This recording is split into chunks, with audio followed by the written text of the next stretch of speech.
Hi everyone, this is doctor Preeti Batra once again. और आज हम इस सीरीज में जहां पर हम कॉन्शियस मल्टी मिलियनेयर बनने की बात करते हैं, क्या बात करने वाले हैं? आज हम यहाँ पर बात करेंगे एक ऐसे अफर्मेशन की जो आपकी मैनिफेस्टेशन को फास्टर कर देगा। अब ये कैसे पॉसिबल है?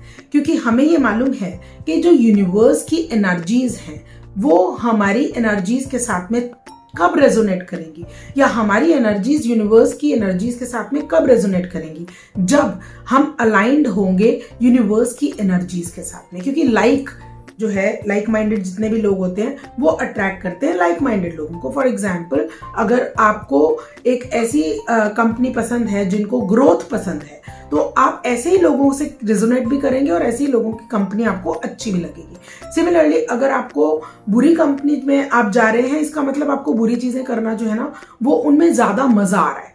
एक्चुअली यहां हमको इसी पैटर्न को समझना है कि हमें किस चीज में ज्यादा मजा आ रहा है। तो एफर्मेशन तो मैं आपको थोड़ी देर में देने वाली हूं कि जिसकी वजह से हम अपनी मैनिफेस्टेशन को फास्टर कर सकते हैं, लेकिन पहले हम वहां तक पहुंचेंगे कि एक्चुअली होता कैसे है। क्योंकि सिर्फ एफर्मेशन बोल देने मात्र से हमारा काम नहीं बनता, ये आप देख चुके हैं। बहुत बार आप एफर्मेशंस करते चले जाते हैं लेकिन हमारे पास रिजल्ट्स नहीं आते, क्योंकि डीपर एंड डीपर लेवल के अंदर जो है ना, हमने अपना काम किया ही नहीं होता। We have to work and go deeper and deeper inside us. Okay, तो वहां तक हम क्योंकि नहीं पहुंच पाते हैं, तो हम अपनी मैनिफेस्टेशन को, यानी कि अपनी फीलिंग्स को इम्पैक्ट नहीं कर पाते हैं अपने वर्ड्स से या अपने थॉट्स के साथ में। और आप ये समझ के चलिए कि जब तक जो हमारी मूविंग वाइब्रेशन है वो उस डीपर लेवल के ऊपर कनेक्ट नहीं होंगी यूनिवर्स के साथ में, तो कैसे हम वो चीजों को मैनिफेस्ट कर पाएंगे जो चीज एक्चुअली हम चाहते हैं करना। ठीक है, यानी कि अगर हम उस टाइम पर फील कुछ और कर रहे हैं, फॉर एग्जाम्पल, अगर आपको गुस्सा आ रहा है और आप गुस्से में जो है ना वो ये सोचते हैं कि यार मेरे को गुस्सा नहीं करना क्योंकि मेरी मैनिफेस्टेशन खराब हो जाएगी, you know what you are doing, हम फोर्स कर रहे हैं उस चीज को। अब इस चीज को हम बिना फोर्स करे कैसे अप्लाई कर सकते हैं, ये चीज हमको समझनी चाहिए। तो चलिए समझ के देखते हैं।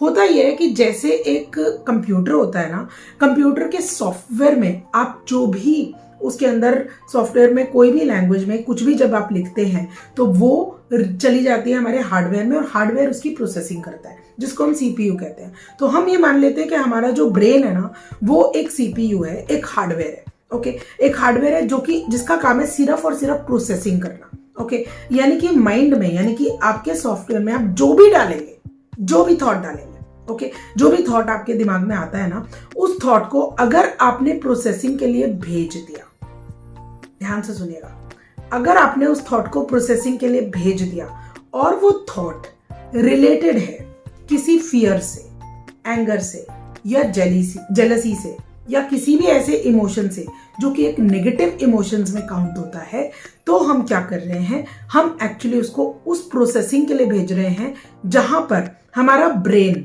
एक ऐसा हार्मोन रिलीज करेगा जिसका इफेक्ट हमारे हार्ट और हमारे गट के ऊपर जाएगा। जैसे ही हमारे ब्रेन का जो हार्मोनल रिलीज है वो हमारे हार्ट के अंदर जाता है या हमारी गट के अंदर जाता है, तो हमारा रिस्पॉन्स उस पर्टिकुलर इमोशन का ऐसा हो जाता है कि जिसमें हमको या तो गुस्सा आ जाता है, या फिर हम जेलसी हम फील करते हैं, या हम फियरफुल फील करते हैं, या शेमफुल फील करते हैं, या गिल्टी फील करते हैं। यानी कि हम अपनी एंथुसियाज्म से परे हो जाते हैं।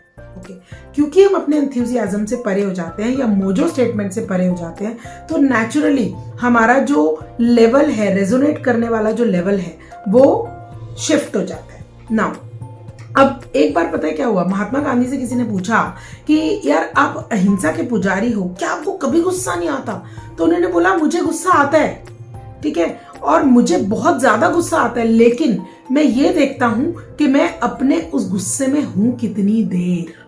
ध्यान से समझिएगा इस बात को, यानी कि आप एक इमोशन के अंदर है, आप वो चीज नहीं है, आप वो नहीं है, उस टाइम पर वो नहीं है, आप एक्चुअली वो इंसान है ही नहीं। जिस टाइम आप गुस्से में हैं उस टाइम पर आप एक इमोशन के अंदर हैं, ठीक है, बिकॉज ऑफ विच आपका रिस्पॉन्स ऐसा हो जाता है कि आप जो सामने वाला इंसान है उसको कुछ गलत बोल देते हैं, या आपके जो बिहेवियर के अंदर ना कड़वाहट भर जाती है। तो इस चीज से बचने के लिए हमको क्या करना है? तो हमने ये तो देख लिया कि हमको उस इमोशन को फोर्स नहीं करना है कि भैया नहीं करना करके, क्योंकि जितना हम सोचेंगे ना नहीं करना, जितना हम उसको दबाने की कोशिश करेंगे उतना ज्यादा वो हमको डिस्टर्ब करेगा। तो वो हमको डिस्टर्ब ना करे उसके लिए क्या थॉट, क्या एफर्मेशन हमारे दिमाग में होना चाहिए? बहुत ध्यान से सुनिएगा इस एफर्मेशन को। I understand. आप चाहें तो वीडियो को पॉज करके लिख सकते हैं। I understand the nature of my body and mind. I understand the nature of my body and mind, but I put my harmony over and above it. I put my harmony over and above it.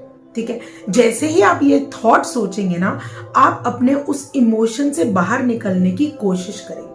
आप इस affirmation को कम से कम 21 times जो है, जैसे आप ये realise करें ना कि आप उस इमोशन में जा चुके हैं, 21 टाइम्स आप इस एफर्मेशन को बोलिए। और इस एफर्मेशन को बोलते टाइम करना क्या है? आपको इस एफर्मेशन को माइंड में रखते हुए जॉगिंग करनी है, या वॉक करनी है, या डांस करना है, कोई भी एक ऐसी फिजिकल एक्टिविटी कि जिससे आपका जो माइंड है उस टाइम पर दूसरा हार्मोन रिलीज कर सके, बस इतना सा फोकस करना है। यानी कि ये वाला एफर्मेशन आपको विदाउट मूवमेंट नहीं बोलना है, क्योंकि विदाउट मूवमेंट इसका इम्पैक्ट, इसका आपकी फीलिंग्स के ऊपर वो इम्पैक्ट ही नहीं आएगा। अगर आप चाहते हैं कि इस एफर्मेशन का आपके फीलिंग्स के ऊपर इम्पैक्ट आए एंड यू कैन रिस्टोर जो आपकी एंथुजियाज्म है अपने काम में, अपने में, खुद में, यानी सेल्फ को आप जो है ना ज्यादा तवज्जो दे रहे हैं, बजाय इसके कि आप अपने माइंड के उन थॉट्स को जो है ना ज्यादा तवज्जो दें, ज्यादा उनको अहमियत दें कि जो थॉट्स आपको आपके एंथुजियाज्म से परे लेके जाते हैं और आपकी मैनिफेस्टेशन से भी परे लेके जाते हैं। क्योंकि अगर आप बहुत ज्यादा देर तक उस इमोशन में रहेंगे तो वही चीजें क्रिएट करेंगे, क्योंकि हमें तो पता ही है कि हम जब भी एक फीलिंग में ज्यादा देर तक रहते हैं तो हम उन्हीं चीजों को फर्दर क्रिएट करना शुरू कर देते हैं। तो है ना एक पावरफुल एफर्मेशन आज की, क्योंकि अगर हमको कॉन्शियस मल्टीमिलियनर बनना है तो हमको तो अपना जो हार्मनी है उसको रिस्टोर करना ही चाहिए, है ना। तो ऐसा नहीं है कि आप फोर्सफुली ये काम करें, लेकिन इस काम को आप इस एफर्मेशन के साथ में एक छोटी सी फिजिकल एक्टिविटी 2 मिनट की सिर्फ करने के साथ में जब करेंगे तो इसका इम्पैक्ट इतना जबरदस्त होगा कि आप वापस अपनी हार्मनी रिस्टोर कर पाएंगे। है ना इंटरेस्टिंग? Thank you. यूज कीजिएगा और मुझे बताइएगा जरूर।